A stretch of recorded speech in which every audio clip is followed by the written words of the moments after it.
నమస్తే. ప్రధానంగా దేశవ్యాప్తంగా ఒక చర్చ జరుగుతుంది. మావోయిస్టు పార్టీ చివరి దశలో ఉంది. మావోయిస్టు పార్టీకి ఎండుకాడు పడబోతుందని ఒక చర్చ జరుగుతున్న వేళ తెలంగాణ డీజీపీ ముందు ఇక దేవ్‌జీ, అదేవిధంగా మల్లా రాజిరెడ్డి లాంటి కీలకమైనటువంటి మావోయిస్ట్ పార్టీ అగ్రనేతలు ఇవాళ లొంగిపోతా ఉన్నారు. సో, దీని గురించి చాలా డిస్కషన్ జరుగుతా ఉంది. సో, దీని గురించి మాట్లాడే ప్రయత్నం చేద్దాం. దాంతో పాటు తెలంగాణ రాష్ట్ర రాజకీయాల్లో కల్వకుంట్ల కవిత తన మార్కును చూపించే ప్రయత్నం చేస్తోంది. మరోవైపు ఇక బడ్జెట్ సమావేశాలకు సంబంధించి కూడా మార్చి 16 నుంచి ఈ రాష్ట్ర ప్రభుత్వం నిర్ణయం చేసినటువంటి నేపథ్యంలో ప్రధాన ప్రతిపక్ష నేతలు హరీష్ రావు కావచ్చు, కేటీఆర్ కొన్ని కామెంట్ చేస్తానున్నారు. ఈసారైనా 6 గ్యారంటీలకు బడ్జెట్లో భారీ స్థాయిలో కేటాయించాలి, ప్రజలకు ఇచ్చిన హామీలను నెరవేర్చాలంటూ అధికార కాంగ్రెస్ పార్టీని ఎద్దేవి చేసే ప్రయత్నం చేస్తా ఉన్నారు. సో, తాజా రాజకీయాల గురించి, మావోయిస్టు పార్టీ ఉనికి గురించి మాట్లాడే ప్రయత్నం చేద్దాం. మాజీ మంత్రి, కాంగ్రెస్ పార్టీ సీనియర్ నేత పుష్పలీల గారు ప్రస్తుతం మనతో పాటు ఉన్నారు. నమస్తే. నమస్తే మా.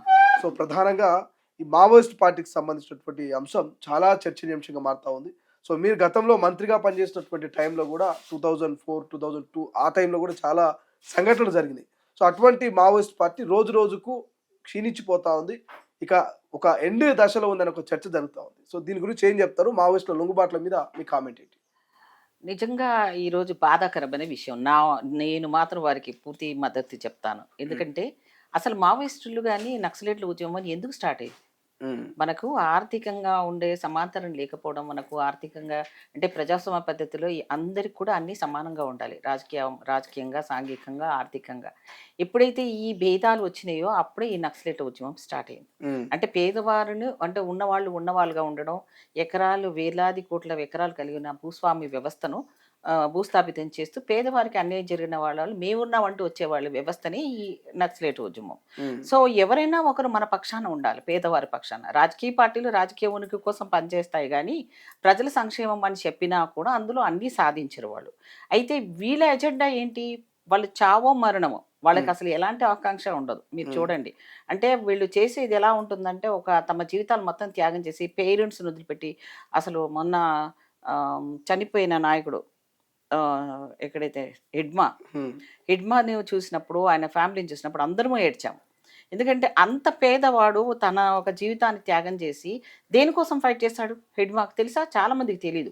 హిడ్మా అనే వ్యక్తి అక్కడ ఉన్న ఆరావళి కానివ్వండి, లేకపోతే అక్కడ ఉన్న మైండ్స్ని కాపాడడం కోసమని ఆ వన సంరక్షణ కానివ్వండి, ప్రజలకు చెందవలసిన వాటిని ఆటవికంగా ఉండి ఎవరైతే ట్రైబల్స్ ఉంటారో వాళ్ళు వ్యవసాయం చేసుకోవడమో, వాళ్ళు దాని మీద జీవనాధారం ఉండే వాళ్ళను అవన్నీ కూడా అదాని అంబానీకి దోచి ఇవ్వాలన్న ఉద్దేశంతో వీళ్ళు అక్కడ ఎక్కడైతే ఇలాంటి ఎన్ని మూల సంపదలు ఉన్నాయో అసలు ప్రజలకు సంబంధించింది వాటిని కాపాడాలన్న ఉద్దేశంతో కూడా పాపం ఆ యువకుడు అక్కడికి వెళ్ళి పనిచేయడం, వాటిని ప్రజలతో సంధానంగా ఉన్నాడు.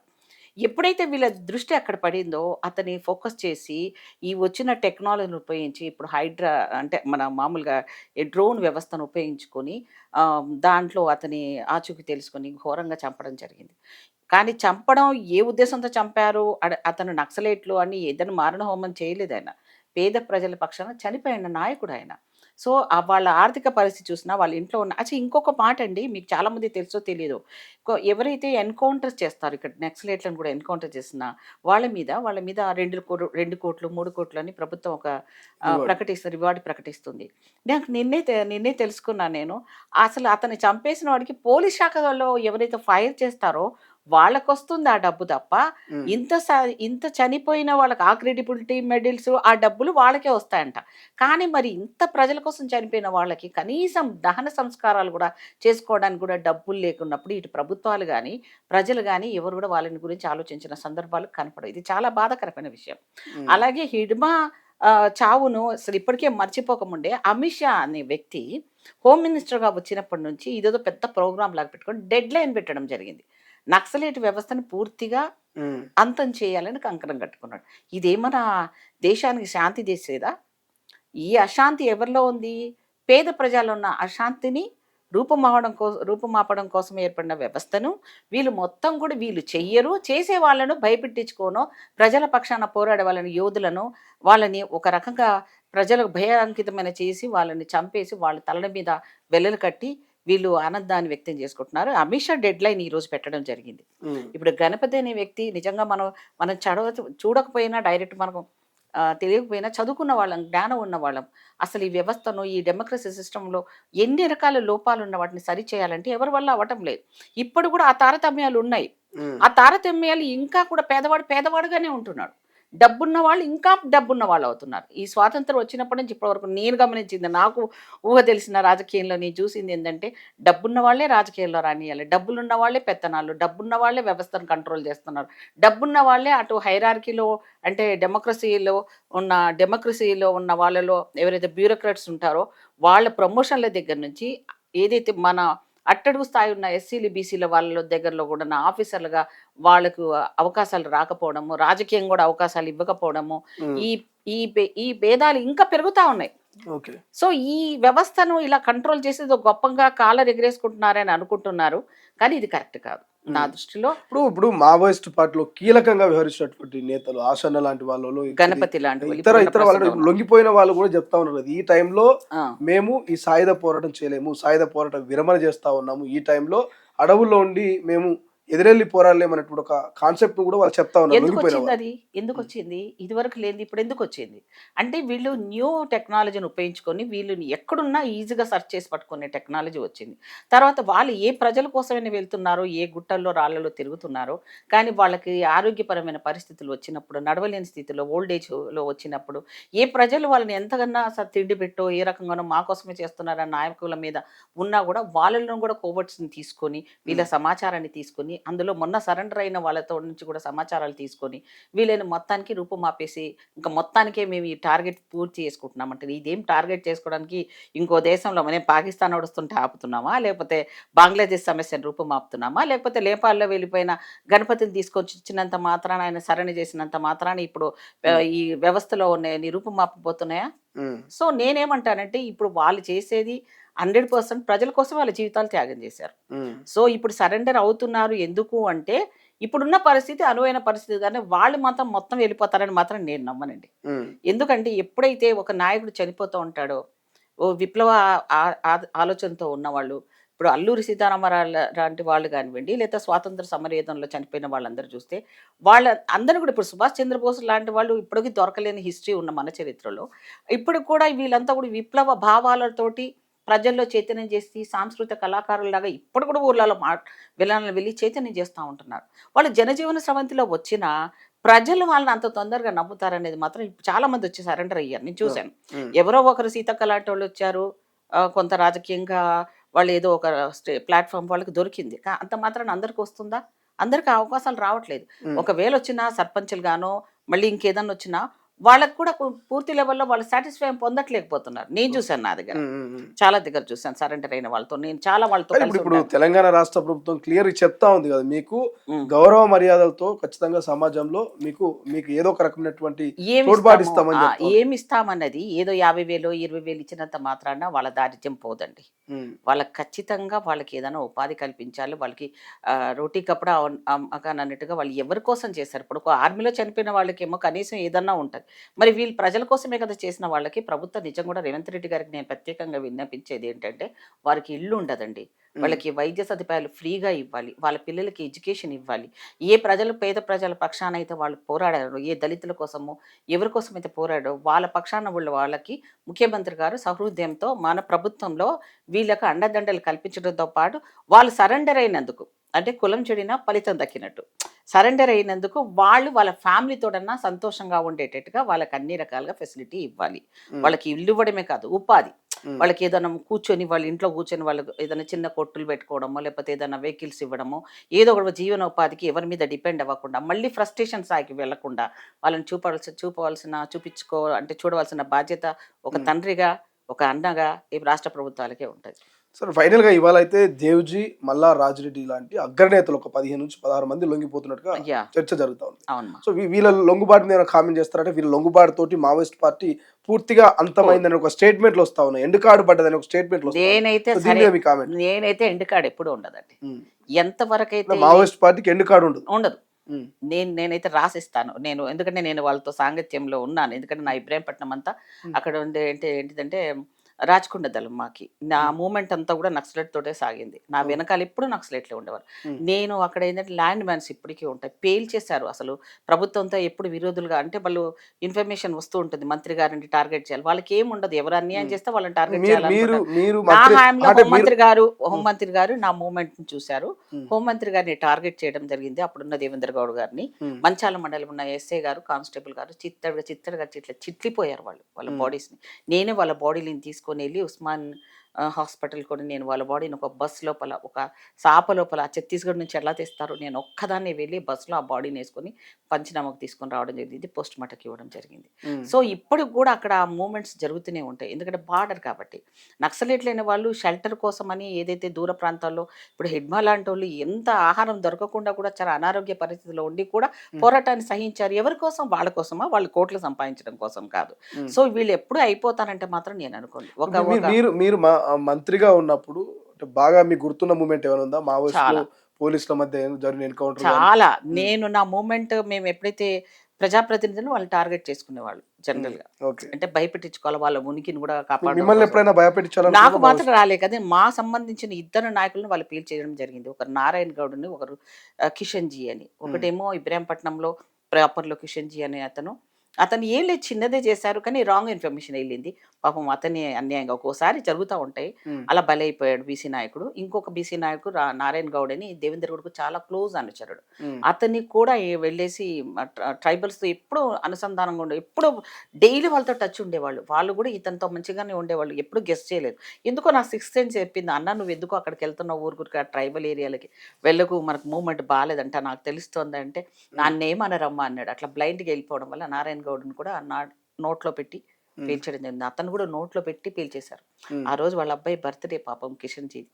అయినా వదిలిపెట్టలేదు. అంటే కొన్నిసార్లు పొరపాట్లు అవుతూ ఉంటాయి. ఇప్పుడు నక్సలైట్లు అనుకోని ఎంతమందిని కానీ ఇందులో ఒకటి ఉందమ్మా. నక్సలైట్లలో అప్పుడున్న నిజమైన నక్సలైట్లు కొంత తగ్గింది. ఆ ప్రభావం హ్మ్. తగ్గింది.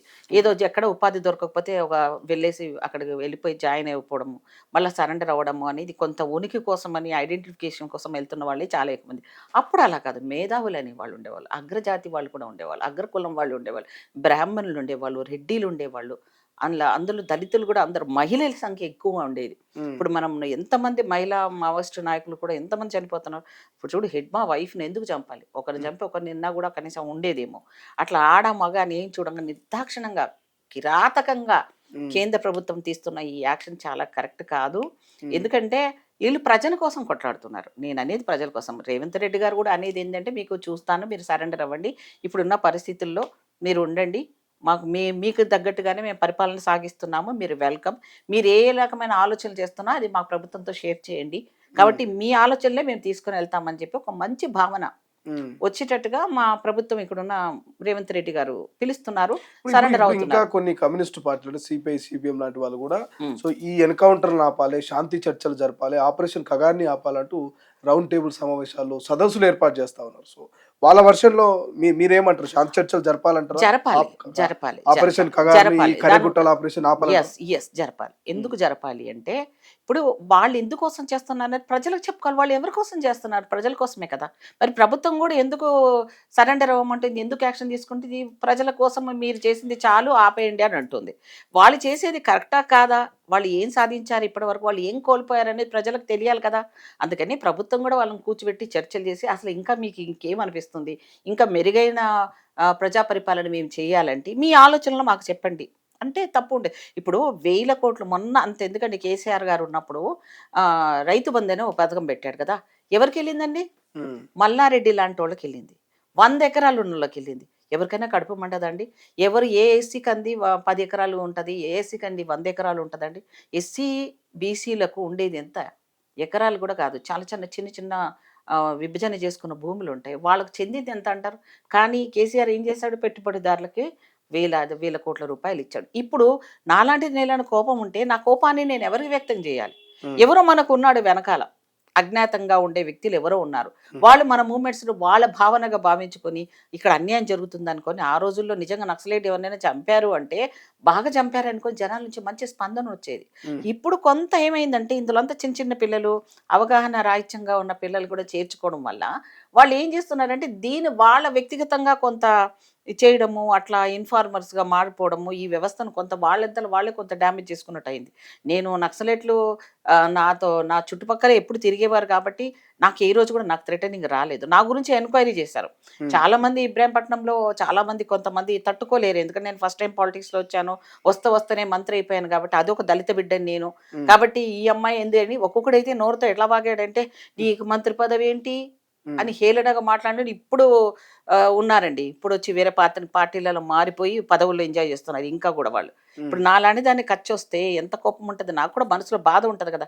అంటే ఏంటి కులహంకారం, దురహంకారము, భూస్వామ్య వ్యవస్థ ఉన్న పెట్టుబడిదారు మైండ్ ఇంకా మారట్లేదు. ఇప్పుడు కులహంకారం అంటే బాగా గుర్తు చేసిర్రు. ఇక్కడ కుమ్మెర మల్లన్న జాతరలో సంఘటన జరిగింది. 2 నెలల ఎంత ఘోరం పసికందును కాళ్ళతో తన్ని అక్కడ సర్పంచ్ చంపినటువంటి సంఘటన. చంపేశాడు. సో, దీని గురించి ఏం చెప్తారు? ఇంకా కుల వ్యవస్థ ఉందంటారా? ఉంది. 100% ఈ దౌర్భాగ్యం ఉన్నంత వరకు అసలు నేనైతే నిజంగా సుప్రీం కోర్ట్‌లో ఒక పిల్ వేద్దామని చూస్తున్నాను. హ్మ్. ఎట్లా అంటే ఫ్యూచర్ అంతా కూడా ఇప్పుడు విదేశాలకు మన పిల్లలెళ్ళిపోతున్నారు. ఎందుకెళ్తున్నారు? అక్కడ కులం గురించి పెద్దగా ఏం పట్టింపు ఉండదు. ఓకే. అక్కడ అంతే. అక్కడ మెన్షన్ కూడా చేయాల్సిన అవసరం లేదు. ఇక్కడ మాత్రం ప్రతీది పుట్టుక నుంచి చావు వరకు, నీ శ్మశానం వరకు కూడా నీ బొందలగడ్డల్లో కూడా అంటే మనం బొందలగడ్డ అంటాం ఆ! కదా తెలంగాణలో. వ్యత్యాసం అంటారు అందులో కూడా. అక్కడ కూడా అంతే ఉంది గదా! రెడ్డోళ్ళ బొందలగడ్డ వేరు, బాపనోళ్ళ బొందలగడ్డ వేరు, మాదిగోంది వేరు, మాలోని వేరు, డక్కలోంది వేరు, హ్మ్. అట్లాగే బీసీలది వేరు. ఇట్లా రకరకాల శ్మశాన వాటికలే ఉన్నాయప్పుడు. హ్మ్. ఈ కులం అనేది మూర్ఖత్వంగా వాడే వాళ్ళకి ఇది పొలిటికల్ ఒక ఆయుధం అయిపోయింది. హ్మ్. సో, ఇది గనక తీసేస్తే తల కొట్టేసినట్టు అయితది. అందుకే సుప్రీం కోర్ట్‌లో పిల్ వేస్తానని అనుకుంటున్నాను నేను. హ్మ్. అసలు ఎక్కడ గూడా ఎవరైనా తోగలు పెట్టుకుంటే, కులం పేరును పక్కన పెట్టుకుంటే ఓకే. వాళ్ళని డిస్‌క్వాలిఫై చేయాలండి. అది హ్మ్. ఎవరైనా కానియండి. నీ కులం ఎవరైనా సరే. ఎందుకు ఆ తోకలు మీకు? మీరు ఏంటి పేద, గొప్ప. ఈ రెండే కదా ఇద్దరమే కదా మనం. హ్మ్. ఎవరు పేదవాడున్నాడు, ఎవరు గొప్పున్నాడు, డబ్బులున్నవాడున్నాడు. వీళ్ళిద్దరిని మనం అంచనా వేసి వాళ్ళలోని మనం ఫిల్టర్ చేసి ఎవరికి ప్రజలకు చెందవలసినవి ఏవున్నాయి, గవర్నమెంట్ నుంచి చెందవలసినవి ఎవరికి ఇవ్వాలి అనే దానికి మనం కొంత ఈజీగా చేసుకోవడానికొస్తది. అంటే వాళ్ళు ఆర్థికంగా వాళ్ళని ఇప్పుడు ఒకరోజు సర్వే చేయించి ముఖ్యమంత్రి గారు ఉన్న కేసీఆర్ గారు ఆ రోజు భయపెట్టించి హ్మ్. అసలు చేశాడంటే అందరూ ఎవరి భూములు ఎంతున్నయి, హ్మ్. ఎవరికి ఎన్ని వాటాలు, ఎవరు ఎన్ని వేల కోట్లు కలిగి ఉన్నారనేది ఇన్ఫర్మేషన్ లాక్కున్నాడాయన. అందుకనే దానిలో చాలా ఫ్రాడ్ చేశాడాయన. హ్మ్. ఇప్పుడు ఇప్పుడున్న దాన్ని ఎప్పుడో వెళ్ళిపోయారు ఈ నక్సలైట్లు వెళ్ళగొట్టారమ్మా. మీకు అసలు గుర్తో లేదో వాళ్ళు హ్మ్. చాలా గొప్ప పని చేశారు నక్సలైట్లు. హ్మ్. ఏవిధైతే ల్యాండ్‌కి సంబంధించిన 100 ఎకరాలు ఉన్న భూస్వామి దగ్గరికెళ్ళి జెండా పాతేవాళ్ళు. ఏమని 100 ఎకరాలు నీకెందుకురా? నువ్విస్తే ఈ ప్రజలకు అందరికి ఇది పంచేసేయి. హ్మ్. పేదవాడికి పంచమని చెప్పి, భూమి లేని వాళ్ళకి పంచమని చెప్పి వాళ్ళ ఉద్యమం. ఆ ఉద్యమ స్ఫూర్తి అది వాళ్ళది. ఓకే. అందుకనే వాళ్ళు జెండాలు పాతారు. అప్పుడు వీళ్ళంతా ఏం చేశారు? పారిపోయారు. వెలమ దొరలు, రెడ్డి దొరలు చాలామంది పారిపోయారు. నేనేం భయపడను. ఇది వాస్తవం. ఒప్పుకోవాల్సిన నిజం ఇది. ఎవరైనా హ్మ్. చెప్తారో చెప్పరో నేను మాత్రం చెప్తాను. అట్లా 100 ఎకరాలు, 1000 ఎకరాలు వదిలేసుకొని వెళ్ళిపోయిన వాళ్ళున్నారు. సో, అందులో కొంతమంది మంచి వాళ్ళున్నారు. 100 ఎకరాలు దానం చేసిన మహాపురుషులు కూడా ఉన్నారు. రెడ్డిలలో ఉన్నారు, వెలమల్లో ఉన్నారు. అప్పుడు ఏమైందంటే ఎప్పుడైతే వదిలేసుకొని వెళ్ళిపోతే ఎవరైతే పేదవాళ్ళు అక్కడికి వెళ్ళిపోయి వ్యవసాయం చేసుకుంటున్నారో ఒక 20 సంవత్సరాలు, 30 సంవత్సరాల నుంచి కౌలుదారులకు ఎందుకనో లేదా ఆ వ్యవసాయంలో భూములకెళ్ళి వాళ్ళు పండించుకున్నారు ఎస్సీలు, బీసీలు. ఏదన్నా యాక్ట్ ప్రకారంగా చట్టం ప్రకారంగా ఒక 12 సంవత్సరాల నుంచి 14 సంవత్సరాలు గవర్నమెంట్ భూమిని గనుక నువ్వు ఆక్రమించుకొని నువ్వు అక్కడ స్థిర నివాసం ఏర్పరచుకున్నా గానీ, లేకపోతే నువ్వు ఇల్లు కట్టుకున్నా గానీ రెగ్యులరైజ్ చేసుకోవచ్చు అనేది ఒక క్లాజ్ ఉంది. ఒక హ్మ్. సెక్షన్ ఉంది. సో, ఇప్పుడు కనుక వాళ్ళు గనుక ఏం చేశాడు కేసీఆర్ వచ్చిన తర్వాత తెలివిగా మళ్ళా వాళ్ళకు వెలమలకు ఎక్కువ ల్యాండ్స్ ఉంటాయి. రెడ్డిలకు తక్కువుంటాయి. హ్మ్. అంటే ఒక వెలమకు 1000 ఎకరాలుంటే రెడ్డికి ఒక 500 ఎకరాలుంటాయి ఊర్లలో ఆ రోజులలో. ఓకే. సో, ఈ భూస్వామ్య వ్యవస్థలో ఎవరైతే వెళ్ళిపోయిన వాళ్ళుంటారో వాళ్ళనందరిని వెతికి పట్టుకొచ్చి ఈ ధరణిలో ఎంటర్ చేసేసాడాయన. అంటే ఓకే. మళ్ళీ భూమి మీదకొచ్చేసారు వాళ్ళు. వాళ్ళ పొలాల మీదకి వాళ్ళకొచ్చారు. మిగతా వాళ్ళు ఎవరైతే అన్ని సంవత్సరాల నుంచి ఉన్న వాళ్ళని తన్నేశారు. హ్మ్. అందుకని ఇప్పుడు చూసారా కౌలుదారు చట్టం గురించి కేసీఆర్ ఏమన్నాడు? నేను కౌలుదారులకియ్యను. హ్మ్. వాళ్ళకేదన్నా ఫెసిలిటీ అంటే డబ్బులివ్వాలి కదా! మనకు రైతు బంధు కిందకి ఇవ్వాలంటే నేనివ్వను. యజమానికిస్తానన్నాడు. యజమాని కౌలుకిస్తే వ్యవసాయం చేసినోడు ఎవడు? కౌలుదారుడు. అందులో ఎవరుంటారు? ఎస్సీలు, బీసీలే ఉంటారు. ఓకే. అవునా? వాడికి పొలం ఉండదు కాబట్టి, ఆ దొర చేసుకోలేడు కాబట్టి, మాకియ్యి అని జెప్పి వీళ్ళే ఉల్టా వాడికి డబ్బులిచ్చి ఆ భూమిని దున్నుకుంటున్నప్పుడు, నష్టమొస్తే రైతు బంధు ఎవరికి చెందాలి న్యాయపరంగా? రెడ్డికి చెందాలా? లేపోతే పొలమోడికి చెందాలా? లేతే వ్యవసాయం నష్టపోయినోడికి ఇవ్వాలా? హ్మ్. కౌలుదారుకివ్వాలి. అందుకని కౌలుదారు చట్టంలో కూడా వ్యతిరేకత తీసుకొచ్చిన వాడు మహాపురుషుడు కేసీఆర్. హ్మ్. ఈరోజు మాట్లాడతాడు కదా! గుండెల మీద చేసుకొని ఎన్ని పాపాలు చేశాడో కేసీఆర్.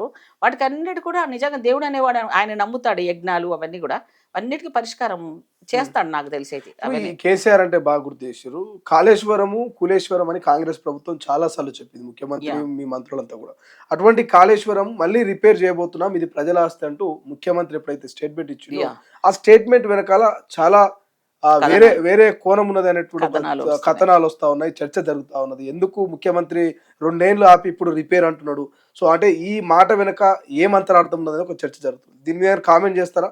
ఎందుకు చేయను? ఇప్పుడు కాళేశ్వరం అనే దాన్ని టెక్నికల్‌గా కూడా ముఖ్యమంత్రి గారి మీద ఒక అపోహ పెట్టారు. ఏంది మేము ఇన్ని వందల కోట్లు చేశామంటున్నారు కదా! రిపేర్ చేయండి.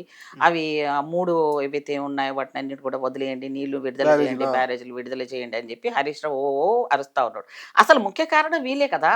హ్మ్. నువ్వు ఇప్పుడు ఆయనేమో భగీరథుడైపోయినంత బిల్డప్ ఇచ్చాడు కేసీఆర్ గారు. మరి ఈయనేమో టెక్నికల్‌గా మొత్తం కాంట్రాక్ట్‌లను ఇదంతా చూసుకొని ఈయన చూసుకున్నాడు. సో, మనం అప్పుడు గనక చూస్తే మనకి ఏవైతే చేసిన ప్రాజెక్ట్స్ ఉన్నాయో ఒక్క రోజు కూడా వాటర్ వదలకుండానే ఆ మిషన్స్ అన్నీ కూడా నీళ్ళలో మునిగిపోయినాయి. మనం చూసాం కదా! చూస్తే అంటే కరెంటు బిల్లు కూడా 50,00,00,000 కరెంటు బిల్లు బాకీ ఉన్నాం. మరి అంతే కాకుండా హ్మ్. డ్యామేజ్ జరిగిన వాటి మీద రిపేర్ చేయమంటే అది టెక్నికల్ ఫీల్డ్ వాళ్ళని పిలిచి అడగడం జరిగింది ఇంటర్నల్‌గా. అడిగితే ఏమైంది? వాళ్ళు ఏమన్నారు? గ్యారంటీ అయితే ఇవ్వలేము. ఎందుకంటే ఆ స్ట్రక్చర్‌కి ఇప్పుడు మన ఇంట్లోనే చిన్న క్రాక్ వస్తే మనం ఎంత చేసినా అది టెంపరరీ మోస్తాం తప్ప అది మొత్తం పోతుందా ఎక్కడన్నా? పోదు. అంత పెద్ద బ్యారేజ్‌ని మళ్ళీ టెక్నికల్‌గా మేము చేస్తే మీరు చేయొచ్చు గదా! అది తక్కువ అమౌంట్ అవుతుందని అంటున్నారు. సరే చేద్దాము అని ముఖ్యమంత్రి గారు అనడంలో వేరే కథనం ఏమీ లేదు. హ్మ్. ఒకవేళ వీరు గనక అంటే నా పాయింట్ ఏందంటే ఒకవేళ తీసుకున్నామనుకోండి రిపేర్‌కి. దానికి మళ్ళీ ఇంత ప్రజాధనాన్ని నిరుపయోగంగా పెట్టాల్సొస్తుంది ఎక్స్‌ట్రాగా. వీళ్ళు అదే చక్కగా ఏడ్చునుంటే వాళ్ళకి పేరొచ్చేది. హ్మ్. కదా! వీళ్ళు చేయకపోగా ఇప్పుడు రిపేర్ చేయాలి మనం. రిపేర్ చేసినాక గ్యారంటీ లేదు. ఒకవేళ హ్మ్. మళ్ళా లీకేజ్ అయితే హరీష్ రావు బాధ్యత తీసుకుంటాడా? కానీ వాడి డబ్బులు ఇస్తాడా? ఇప్పుడు రిపేర్ పేరుతోటి కాంట్రాక్టర్ మెగాతో కాంగ్రెస్ కుమ్మక్కయ్యే ఛాన్స్ ఉందని ఒక చర్చ కూడా కొంత విపక్షాలు చేస్తా ఉన్నాయి. కొంత హ్మ్. సోషల్ మీడియాలో చర్చ జరుగుతా ఉంది. హుహు. సో దీన్ని ఏకీభవిస్తారా మీరు? కాదు. ఇప్పుడు రిపేర్ దాంతోటి మెగా కృష్ణారెడ్డికి వాళ్ళకున్నంత ప్రేమలు, అభిమానాలు, ఆ కాంట్రాక్ట్ వ్యవస్థను దోచుకున్న వ్యవస్థలో బతికిన వాళ్ళు హ్మ్. కేసీఆర్ గారు. హ్మ్. కేసీఆర్ కుటుంబం. వేలాది కోట్లాది రూపాయలు తిన్నోళ్ళు వాళ్ళు. మెగా కృష్ణారెడ్డి గారితో టై అప్ అయినది ఎక్కడైనా మీకు ఎవిడెన్స్ దొరికిందా? దొరికితే చెప్పండి. ఒకవేళ రిపేర్ కావాలంటే ఎవరో కావాలి కదా! మరి ఎవరో కావాలనుకోవడం హరీష్ రావు దగ్గరుండి టెక్నికల్‌గా నష్టం జరిగితే, మళ్ళీ ఏదన్నా చేసిన దాన్ని చేస్తే, హరీష్ రావు నుంచి ఏవైతే దోసుకున్న డబ్బుల నుంచి ఇస్తాడా ప్రజలకి? హ్మ్. చెప్పమనండి మరి. అయితే బీఆర్ఎస్ పార్టీ ఇస్తదా? చెప్పమనండి. సో, అట్లాంటి దానికి చేయకపోతేనేమో చేయలేదంటారు. చేస్తేనేమో దాని వెనకాల ఒక కథ ఉందంటారు. హ్మ్. ఇప్పుడు ఏదైనా ఇష్టం వచ్చినట్టు మాట్లాడ హరీష్ రావుకి చెందినట్టుగా ఇంకెవరికీ తెలీదు. సో, బీఆర్ఎస్ పార్టీ ఎట్లా అనుకుంటే అట్లా మాట్లాడుతదమ్మా. హ్మ్. ఇక పోతే ఇంక ఆళ్ళ చెల్లెలు ఉంది. ఇప్పుడు ఆమె గురించి మీరు ఇంక మాట్లాడలేదు గానీ కవితమ్మ. హ్మ్. అప్పుడు కళ్ళు మూసుకుంది. హ్మ్. ఇప్పుడు కళ్ళు తెరిసింది. కానీ కవిత కూడా జనంలోకి పోతుంది కదా! ఖచ్చితంగా పార్టీ పెడతాను. పార్టీ మార్చి మొదటి వారంలో అనౌన్స్‌మెంట్ చేస్తాను. హ్మ్. పార్టీ పెట్టిన తర్వాత ఖచ్చితంగా జాగృతి జెండా ఎగరబోతున్నది. నెక్స్ట్ సీఎం నేనే అనేటువంటి ఒక చర్చ వస్తా ఉంది ఆ జాగృతి నుంచి. సో ఏం చెప్తారు? కవిత ప్రశ్నిస్తా ఉంది మిమ్మల్ని, రైతులకు ఇంతకు ముందు ఇవ్వాల్సిన ఏదైతే రైతు భరోసా ఎప్పుడు ఇస్తారని, రైతులకు ఇంకా పెండింగ్‌లో ఉన్న రుణమాఫీ ఎప్పుడు చేస్తారని ఆమె ప్రశ్నిస్తా ఉంది. ఏం సమాధానం చెప్తారు? ఇప్పుడు కవితమ్మ ప్రజలకు పోయినంత మాత్రాన ఇప్పుడు ఆమె ఎవరి కోసం పోతుంది? ప్రజల కోసం. ఆమె సీఎం కావాలని పోతుంది. హ్మ్. సీఎం కావాలని నీకు ఆలోచన పెట్టుకొని నువ్వు ప్రజల కోసం పోతున్నా అంటే అక్కడ ప్రజలు అంత ఈజీగా నమ్ముతారా తల్లి నిన్ను? హ్మ్. అసలు నువ్వు అంత లెవెల్‌లో ఆలోచన పెట్టుకొని నేను నాకేం తక్కువ అనంటే నీకున్నదేంటి? డబ్బులు. హ్మ్. ఆ డబ్బులు ఎక్కడి నుంచి వచ్చినాయి? ఈ తెలంగాణ బిడ్డలు మోసం చేసిన డబ్బులతోటే కదా! నువ్వు లిక్కర్ ప్రాబ్లమ్‌లో వెళ్ళిపోయినావు. తిహార్ జైలుకి ఎళ్ళేసొచ్చినావు. మరి లేకపోతే కేసీఆర్ బిడ్డగా మీకు ఉన్న అర్హతతోటి నువ్వొచ్చేసి నేను ముఖ్యమంత్రి అంటున్నావు. అంటే ఇక తెలంగాణ బిడ్డలు ఎవరు లేరు. తెలంగాణ ఇచ్చిన పార్టీలో గాని, కాంగ్రెస్ పార్టీలో ఎవరు లేరు ముఖ్యమంత్రులయ్యేవాళ్ళు. లేకపోతే ఇంకెవ్వరు గూడా పనికిరారు. నాకే మేధావిని, మా అయ్యకి మేధావి, నేను మేధావిని, మా ఇంట్లో నన్ను సరిగ్గా జూడలేదు. నాకు అన్యాయం జరిగిందని ఈమె వచ్చి జనాల మధ్యలో వస్తుంటే, ఆ జనాలను ఆయన పక్కన ఉన్న వాళ్ళని ఒక్కొక్కరి గురించి మాట్లాడితే, ఆవిడ పక్కన ఎవరున్నారు? ఏం మాట్లాడుతుంది? సరే తిరుగు నీకు తిరగాలని ఉంది గదా! చూద్దాం. ఎలక్షన్ అనేది ఓటు. అది ఎప్పటి వరకు ఎవరికి వేస్తారో జనాల నాడిని పట్టుకోలేమది. సో, ఆమె ప్రయత్నము మనమేం ఆపట్లేదు. వెళ్ళమంటున్నాం. మేమే గనుక ఖచ్చితంగా అనుకుంటే అసలు ఆమెను ఎక్కడ తిరగనీయకుండా చేయొచ్చు. ముఖ్యమంత్రి గారు గనుక అనుకుంటే, మేము కూడా అనుకుంటే. ఇది హ్మ్. ప్రజాస్వామ్యానికి విలువ తెలిసిన వాళ్ళం గాబట్టి, ఆమెను ఎళ్ళు తల్లి ప్రజల్లోకెళ్ళు. నువ్వు మంచి సమాచారం మాకిస్తున్నావు. మా బదులు నువ్వు గూడా జేస్తున్నావు గాబట్టి, దాన్ని గూడా వెల్కమ్ చెప్తాము. ఆమె ఏది జేసినా గూడా తప్పులు పట్టడం కాదు. ప్రజలకు సలహా అంటే ఒక ప్రభుత్వానికి సలహాదారులు ఇచ్చి ఇది జరిగింది ఇలా అవుతుందంటే ఇన్ఫర్మేటివ్గా ఉంటే ఓకే. కానీ మమ్మల్ని విమర్శనాత్మకంగా నువ్వు అదే నీ పనే విమర్శనాత్మకంగా అంటే మాత్రం తన కాంగ్రెస్ వాళ్ళు ఊరుకోరు. కానీ రైతు భరోసా గురించి ఆమె చెప్తా ఉంది. ఇప్పుడు 2 నెలలు అవుతా ఉంది నాట్లేసి. ఎందుకు ఈ ఆలస్యం చేస్తుంది రైతు భరోసా విషయంలో ఈ రాష్ట్ర ప్రభుత్వం? హామీల్ని ఎందుకు అమలు చేయలేకపోతుంది? 2,500 లేకపోతే తులం బంగారమో, ఉమ్, లేకపోతే నిరుద్యోగులకు ఉద్యోగ అవకాశాలు, జాబ్ క్యాలెండరో, ఇట్లా చాలా హామీలు ఇచ్చింది కదా, ఎందుకు కంప్లీట్ చేయలేకపోతుంది అవును. అనేది జాబ్ ప్రతిపక్షాల మాట. క్యాలెండర్ కి సంబంధించి మీరు చూసారు, చాలా ఉద్యోగాలన్నీ కూడా నోటిఫికేషన్లు వచ్చాయి, చాలా వరకు ఫిల్ అవుతూనే ఉన్నాయి. వాటిని కూడా క్యాలెండర్ రూపంలో ప్రియాంక గాంధీ గారు అన్నారు కాబట్టి జాబ్ క్యాలెండర్ లెవెల్లో మీకు ఒక స్టాటిస్టికల్ గా మళ్ళీ పెడతారు త్వరలోని. ఉద్యోగాలకు సంబంధించినంత మాకు చాలా క్లారిటీ ఉంది. మన వెంకట్ కూడా ఉన్నాడు కదా, ఎమ్మెల్సీ అయిన వెంకట్ ఉన్నాడు, అతని మీద ఎన్ని కేసులు ఉన్నాయి, మళ్ళీ ఆ పిల్లోడు కూడా దానికి సంబంధించిన పూర్తి డేటా దాని గురించి ఇన్ఫర్మేషన్ ఇస్తాము. సో అదే కాకుండా ఇప్పుడు రైతు బంధుకు సంబంధించిన వ్యవసాయం అయిపోతుంది ఇంకా పడట్లేదు అంటున్నారు. మా దగ్గర ఉన్న ఖజానాలు ఖాళీ అయినా సరే ఫస్ట్ తారీఖు కల్లా జీతం ఇస్తున్న ఘనత రేవంత్ రెడ్డి గారిది. అవునా కాదా? ఇదే సెక్రటరియట్లో అడగండి. ఇప్పుడు మీరు వెళ్ళండి, మీతో పాటు నేను వస్తాను. కేసీఆర్ ఉన్నప్పుడు ఎన్ని నెలలకు జీతాలు వచ్చినాయి ప్రభుత్వ ఉద్యోగులకి? ఆఖరికి కాంట్రాక్ట్ లేబర్లకు కూడా 9 నెలల వరకు జీతాలు ఇవ్వలేదు ఆయన. సో ఇట్లాంటివన్నీ చేసిన ఆయనని ఇప్పుడు కూడా ఉన్న బడ్జెట్లోనే ప్రయారిటీ ఏది కావాలి, ప్రజలకి ఏది కావాలనేది ప్రయారిటీ సెలెక్ట్ చేసుకొని ఆ రకంగా ఇస్తున్నాం. రైతులకు నష్టం జరిగిందా, లాభం జరిగిందా అంటే మీరు చేసిన నష్టం కంటే మాకు పెద్దగా ఏం లేదు. మీరేం చేస్తారో ప్రజలకి డబ్బులు వేసేది అలవాటు చేశారు. అది ఏంటి, మొన్న కూడా మన డిస్కషన్ జరిగింది. ఎక్కువగా అన్ని ఫ్రీగా ఇవ్వడం అనేది కరెక్ట్ కాదు, అందరికీ ఇవ్వడం కరెక్ట్ కాదు. ఎవరైతే ఆర్థికంగా వెనుకబడి ఉన్నారో వాళ్ళకి ఫ్రీ ఇవ్వాలి, కానీ ఎవరికి పడితే వాళ్ళకి ఫ్రీ ఇవ్వడం అనేది కూడా దేశం యొక్క ఆర్థిక పరిస్థితి తిరోగమనం అవుతుందని మన్మోహన్ సింగ్ లాంటి వాళ్ళు ఎప్పుడో చెప్పారు. అట్లాగే సబ్సిడీలు కూడా ఎవరికి ఇవ్వాలి? రైతులకు ఇవ్వాలి. ఆ చిన్నకారు రైతులకు ఇవ్వాలి, సన్నకారు రైతులకు ఇవ్వాలి, వాళ్ళకి ఇవ్వాలి తప్ప పెద్ద పెద్ద వాళ్ళకి ఇవ్వకూడదు. ఇలాగే తర్వాత ఇప్పుడు ఈ, మన మన ఏదేది జాతీయ ఉపాధి హామీ పథకాన్ని పేరు మార్చారు. ఎవరు? Central government. పేరు మారిస్తే ఏమొస్తుంది క్రెడిబిలిటీ మీకు? ఆయన దేశానికి బ్రిటిష్ వాళ్ళని ఎలగొట్టిన ఆయన జాతిపిత ఆయననంటే ఆయన జాతిపిత ఆయన కాదని మార్చడానికి, చరిత్రను మార్చడానికి నీకెవరు? ఇంగ్లాండ్ లాంటి దేశంలో కూడా ఇప్పుడు కూడా గాంధీ యొక్క ఔన్నత్యాన్ని పెట్టి ఆయన స్టాచ్యూలు పెట్టి అక్కడ మొక్కుతుంటే దేశద్రోహులుగా మీరుండి గాంధీ గురించి గాంధీ మార్గాన్ని ఎన్నుకోవాల్సిన మీరు ఇది ఇప్పటిదాకా ఉండి తెలంగాణ ఒసురు పోసుకొని తెలంగాణ బిడ్డలకు అమరవీరులకు ఎంతమందికి అన్యాయం చేశారు? వీళ్ళు మాట్లాడడానికి ఎక్కడ అర్హత ఉందమ్మా నాకు చెప్పు. సో నిజంగా లేట్ అవుతుంది, డెఫినెట్గా ఇస్తాము. రైట్. దానికి టైం ఉంది కదా, 3 years ఉంది ఇంకా, డెఫినెట్గా ఇస్తాం. రైట్. మొన్నటి రిజల్ట్ కూడా మీరు చూసే ఉంటారు ఎంత బాగా వచ్చినాయి. ఎందుకంటే మేము చేసింది జనాలకు నచ్చింది, అర్థం చేసుకుంటున్నారు. వీళ్ళు బాగా దోచుకొని వెళ్ళిపోయారు కాబట్టి ప్రభుత్వం దగ్గర డబ్బులు లేవని అందరూ అర్థం చేసుకుంటున్నారు. అందుకే రేవంత్ రెడ్డి గారికి మొన్న విజయం అన్నింటిలో కూడా సక్సెస్ అవ్వడానికి కూడా కారణం అదే. Right. Thank you so much. ఇది మొత్తం మీద సో మావోయిస్టుల లొంగుబాటు మీద కూడా మాజీ మంత్రి పుష్పలీల గారు కామెంట్ చేస్తూ ఉన్నారు. శాంతి చర్చలు జరపాల్సిన అవసరం ఉన్నది, మావోయిస్టుల ఎన్కౌంటర్ని ఆపాల్సినటువంటి అవసరం ఉందని చెప్తూనే గతంలో జరిగినటువంటి సంఘటన కూడా ప్రజలకు గుర్తు చేసే ప్రయత్నం ఇది చేస్తూ ఉన్నారు. ఇక 6 గ్యారంటీలు ఇచ్చిన హామీలు కూడా నెరవేరుస్తాం, రాష్ట్ర ప్రభుత్వం మీద ప్రజలకు నమ్మకం ఉన్నది, మొన్న వచ్చిన ఫలితాలు దానికి నిదర్శనం. ప్రజలు అర్థం చేసుకుంటున్నారు, ఆర్థికంగా కష్టాల్లో ఉంది కాంగ్రెస్ ప్రభుత్వము, గత ప్రభుత్వం చేసిన అప్పులకు మిత్రులు కడుతున్నది కాబట్టి ఖచ్చితంగా ప్రజలు అర్థం చేసుకుంటున్నారు, ఖచ్చితంగా ప్రజలకు ఇచ్చినటువంటి హామీలను త్వరలోనే కంప్లీట్ చేస్తామంటూ పుష్పలీల గారు చెప్తున్నటువంటి పరిస్థితి. చూద్దాం, రాజకీయంగా బాగా వాడివేడిగా అయితే చర్చలు జరుగుతా ఉన్నాయి. ఇటువైపు ప్రతిపక్షము, మరోవైపు అధికార పక్షము, ఇంకోవైపు కవిత లాంటి కొత్త పార్టీలు పెట్టేటువంటి అవకాశం కూడా తెర మీదకి వస్తున్న వేళ మరి అధికార కాంగ్రెస్ పార్టీ ప్రజల్ని ఇటు ప్రతిపక్షాలని ఎట్లా సాటిస్ఫై చేస్తుంది అనేది భవిష్యత్తులో చూడాల్సిన అవసరం ఉంది. కెమెరా పర్సన్ అజయ్తో శ్రీశైలం, తొలి వెలుగు, హైదరాబాద్. అసలైన తొలి వెలుగు. ఫాలో వాట్సాప్ @తొలి వెలుగు official.